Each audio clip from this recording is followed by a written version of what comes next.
Kuwait చేసిన ప్రకటన సంచలనం సృష్టిస్తోంది. అనేక అమెరికా యుద్ధ విమానాలు కూలిపోయినాయి అన్నటువంటి విషయాన్ని కువైట్ చెబుతుంది. కువైట్ అమెరికా మిత్రదేశమే. ఇప్పుడు అమెరికా స్థావరం కువైట్లో కూడా ఉంది, ఎయిర్ బేస్. అలాంటి చోట నుండి బయలుదేరుతాయి విమానాలు, వెళ్ళి ఇరాన్ మీద దాడి చేసి వెనక్కి రావాలి. అట్లాంటిది అమెరికా యుద్ధ విమానాలు కూలినాయి అనేది ఇరాన్ చెప్పట్ల, కువైట్ చెప్తోంది.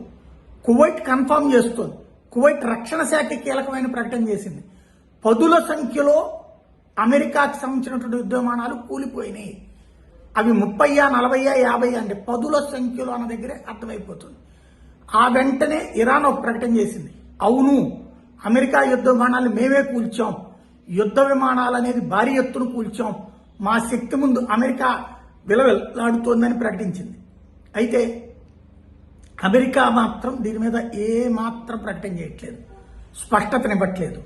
అమెరికన్ యుద్ధ విమానాలు కూలిన మాట ఒకటి కాదు, రెండు కాదు, పదుల సంఖ్యలో కూలిన మాట మాత్రం వాస్తవం అంటే ఆషామాషి వ్యవహారం కాదు. ఎందుకంటే ప్రపంచంలోనే అత్యుత్తమ యుద్ధ విమానాలు F-16లు, F-32లు, F-22లు అట్లాంటి పవర్ఫుల్ స్టెల్త్ ఫైటర్స్ వాళ్ళ దగ్గర ఉన్నాయి.